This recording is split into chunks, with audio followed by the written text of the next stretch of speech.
5 tetor. Drejtësia do të vihet në vend. Mos u hakmerrni për veten tuaj o të dashur, por i jepni vend zemërimit të Perëndisë, sepse është shkruar: Mua më përket hakmarrja, unë do të shpaguaj, thot Zoti. Romakëve 12:19. Të gjithëve na është bërë padrejtësi në ndonjë rast.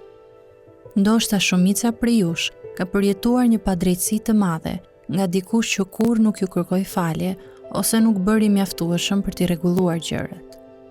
Një nga gjërat që ju pengon më shumë për ta lënë mënjan lëndimin dhe hidhërimin është bindja justifikuar që duhet bërë drejtësi, që pëlhura morale e gjithësisë do të shturet nëse njerëzit thjesht ja hedhin pa u lagur, duke bërë padrejtësi të tmerrshme dhe duke i mashtruar të gjithë. Kjo është një nga gjërat që na pengon të falim dhe të lëmë mënjan më rit. Kjo nuk është e vetmja pengesë. Ne duhet të merremi edhe me mëkatin ton. Kjo është një pengesë e vërtetë. Ndihemi sikur nëse thjesht i kalojmë gjërat, kjo do të thotë se e pranojmë që drejtësia nuk do të vendoset në vend. Ndaj, nuk e lëm dot të shkojë. Prandaj kapemi pas zemërimit dhe i përsërisim ngjarjet ose fjalët her pas here bashkë me ndjenjat. Nuk duhet të kishte ndodhur. Nuk duhet të kishte ndodhur. Ishte e gabuar. Si ka mundësi që ai ose ajo të jenë kaq të lumtur kur unë ndihem kaq keq? Është shumë e gabuar. Nuk e lëm dot këtë. Kështu hidhërimi ynë fillon të helmojë gjithçka. Fjalat e Romakëve 12:19 na është dhënë nga Perëndia për ta hequr atë barr nga supet tona. Mos u hakmerrni për veten tuaj, por i jepni vend zemërimit të Perëndisë.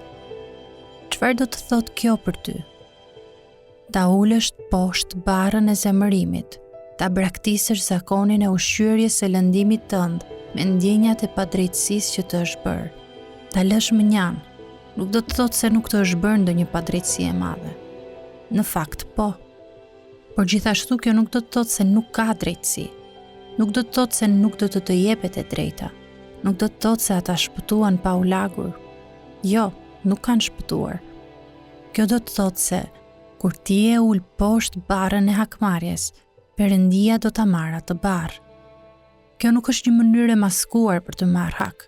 Kjo është rruga për të lënë hakmarrjen atij që i përket. Hakmarrja më përket mua, thot Zoti. Ti e ul poshtë, unë e marr. Drejtësia do të vihet në vend. Çfarë lehtësimi i lavdishëm. Nuk kam pse ta mbart këtë barr. Kjo është si të marrësh frymë thellë, ndoshta për herë të parë pas disa dekadash, dhe të ndihesh sikur më në fund mund të jesh i lirë për të dashur.